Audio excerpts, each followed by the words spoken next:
पिछले संडे हमने 73 सर्ग पूर्ण कर लिए थे, जिसमें हमने पढ़ लिया था कि कबंध ने राम जी को पंपा सरोवर का मार्ग दिखाया तथा उन्हें ये भी कहा कि सुग्रीव से अवश्य मित्रता कर लें। 74वां सर्ग है आज। श्री राम और लक्ष्मण का पंपा सरोवर के तट पर मतंग वन में शबरी के आश्रम पर जाना, उसका सत्कार ग्रहण करना और उसके साथ मतंग वन को देखना, शबरी का अपने शरीर की आहुति दे दिव्य धाम को प्रस्थान करना। तदनंतर राजकुमार श्री राम और लक्ष्मण कबंध के बताए हुए पंपा सरोवर के मार्ग का आश्रय ले पश्चिम दिशा की ओर चल दिए। दोनों भाई श्री राम और लक्ष्मण पर्वतों पर फैले हुए बहुत से वृक्षों को, जो फूल, फल और मधु से संपन्न थे, देखते हुए सुग्रीव से मिलने के लिए आगे बढ़े। रात में एक पर्वत शिखर पर निवास करके रघुकुल का आनंद बढ़ाने वाले वे दोनों रघुवंशी बंधु पंपा सरोवर के पश्चिम तट पर जा पहुंचे। पंपा नामक पुष्करणी के पश्चिम तट पर पहुंचकर उन दोनों भाइयों ने वहां शबरी का रमणीय आश्रम देखा। उसकी शोभा निहारते हुए वे दोनों भाई बहुसंख्यक वृक्षों से घिरे हुए उस सुरम्य आश्रम पर जाकर शबरी से मिले। शबरी सिद्ध तपस्विनी थी। वो दोनों भाइयों को आश्रम पर आया देख वो हाथ जोड़कर खड़ी हो गई तथा उसने बुद्धिमान श्री राम और लक्ष्मण के चरणों में प्रणाम किया। फिर वाद्य, खर्च और आचमनीय आदि सब सामग्री समर्पित की और विधिवत उनका सत्कार किया। तत्पश्चात श्री रामचंद्र जी उस धर्मपरायणा तपस्विनी से बोले, तपोधने, क्या तुमने सारे विघ्नों पर विजय पा ली?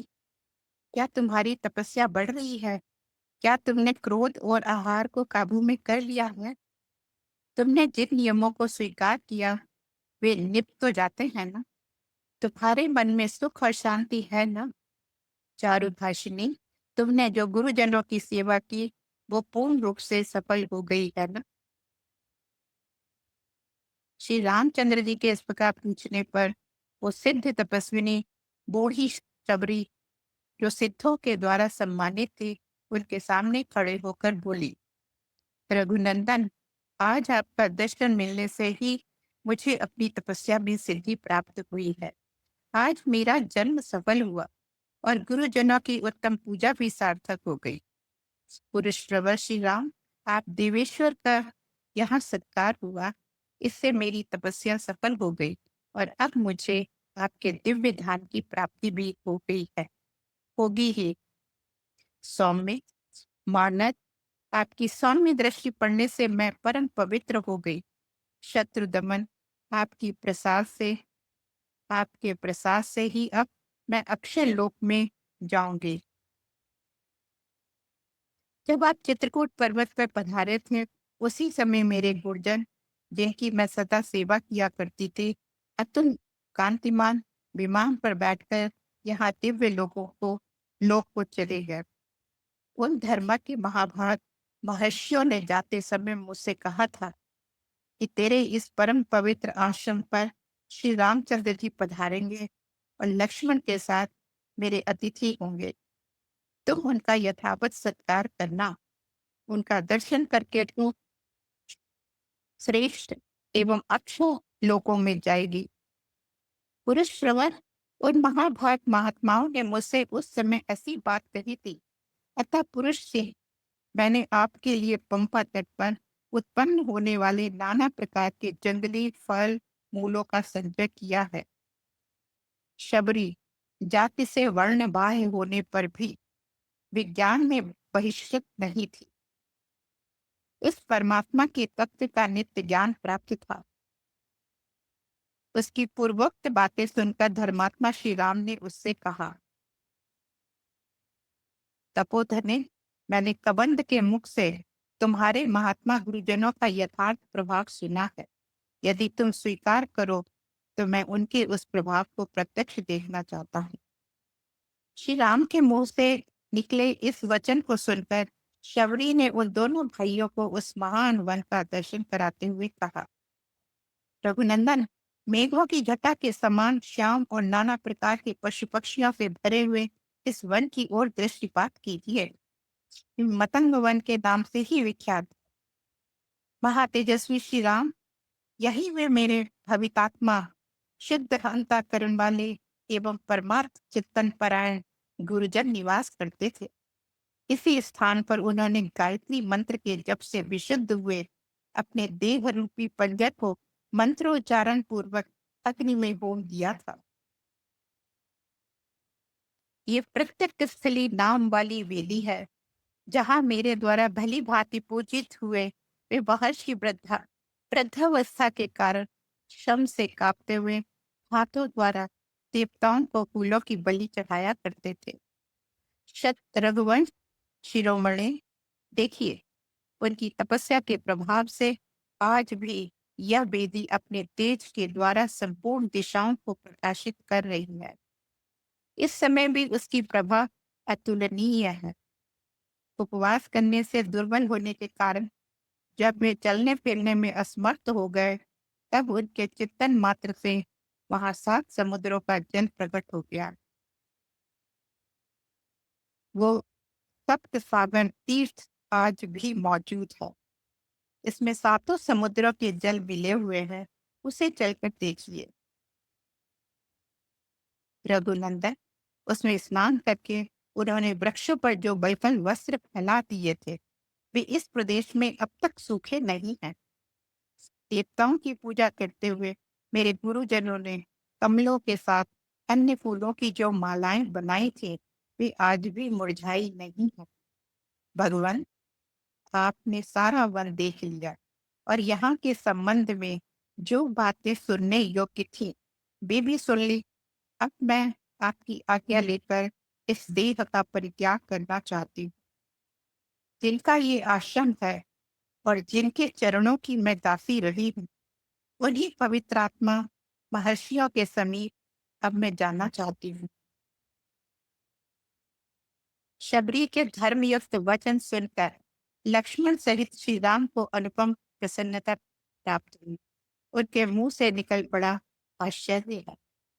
तदनंतर श्री राम ने कठोर व्रत का पालन करने वाली शबरी से कहा, भद्रे, तुमने मेरा बड़ा सत्कार किया। अब तुम अपनी इच्छा के अनुसार आनंद पूर्वक अभीष्ट लोक की यात्रा करो।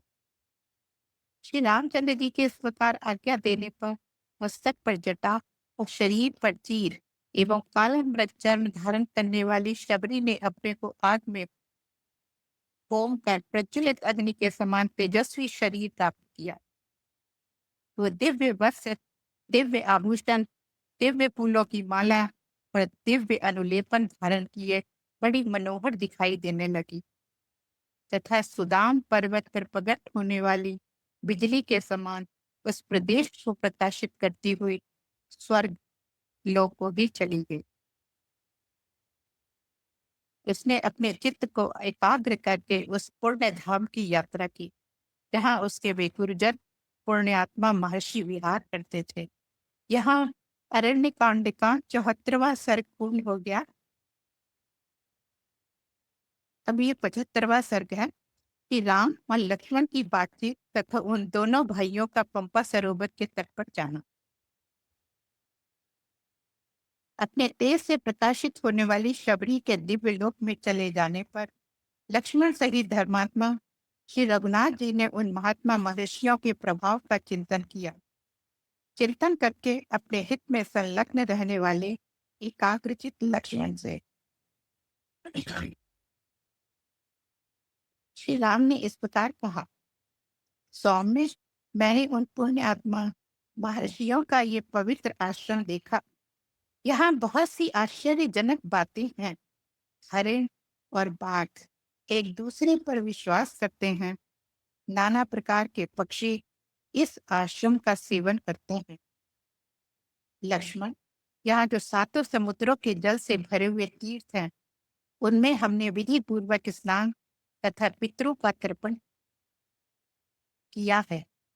इससे हमारा सारा अशुभ नष्ट हो गया है और अब हमारे कल्याण का समय उपस्थित हुआ।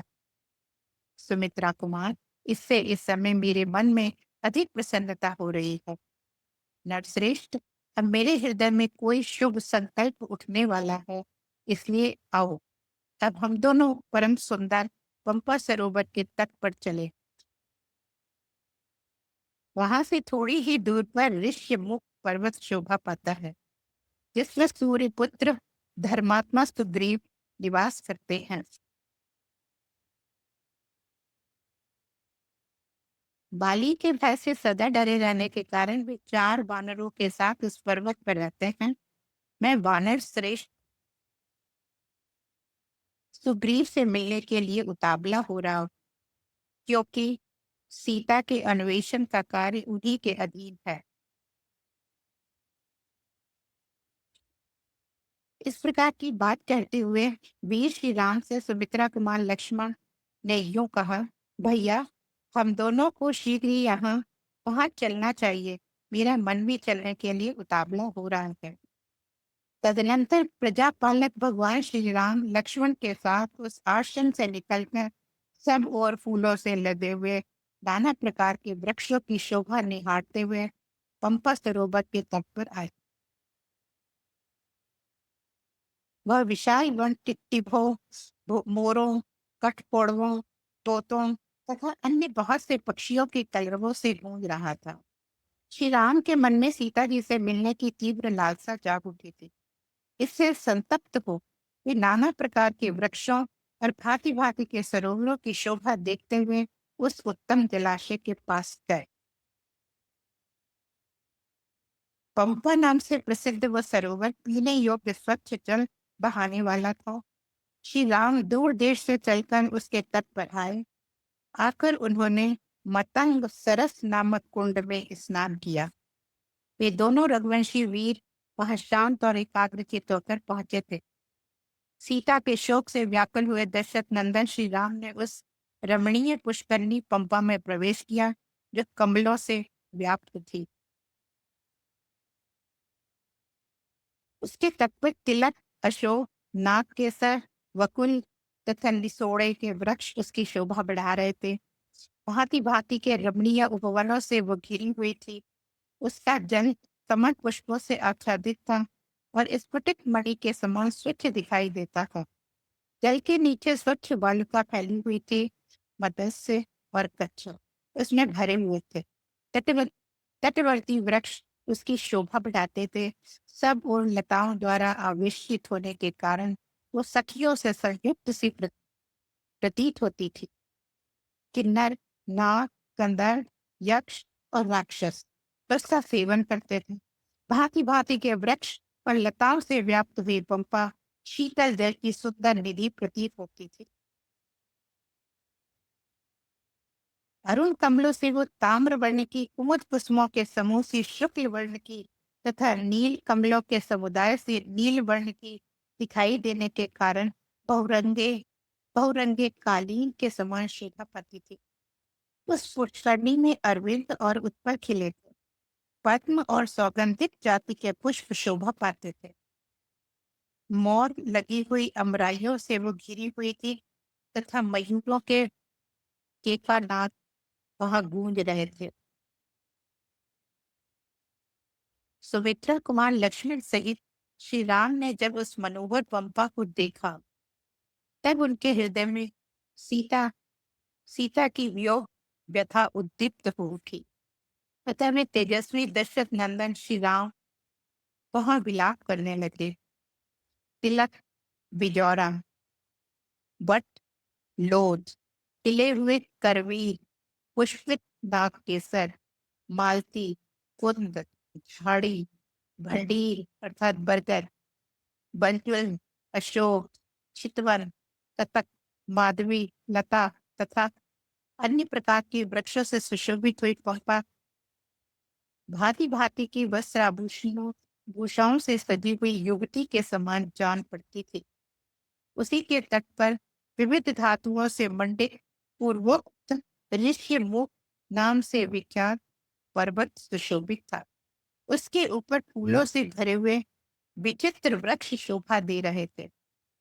रक्षराज रजा दामक महात्मा बानर के पुत्र कपि श्रेष्ठ महापराक्रमी सुग्रीव वही निवास करते थे। उस समय सत्य पराक्रमी श्री राम ने पुनः लक्ष्मण से कहा, नरश्रेष्ठ लक्ष्मण, तुम वानर राज सुग्रीव के पास चलो। मैं सीता के बिना किसी कैसे जीवित रह सकता हूँ। ऐसा कहकर सीता के दर्शन की कामना से पीड़ित तथा उनके प्रति अनन्य अनुराग रखने वाले श्री राम उस महान शोक को प्रकट करते हुए उस मनोरम पुष्करणी पंपा में उतरे। वन की शोभा देखते हुए क्रमशः वहां जाकर लक्ष्मण सहित श्री राम ने पंपा को देखा। उसके समीपवर्ती कानन बड़े सुंदर और दर्शनीय थे। अनेक प्रकार के झुंड पक्षी वहां सब ओर भरे हुए थे। धर्म सहित भाई सहित श्री रघुनाथ जी ने पप्पा के जल में प्रवेश किया। यहाँ पर अरण्य कांड का 75वां सर्ग पूर्ण हुआ और साथ ही अरण्य कांड भी पूर्ण हो गया है।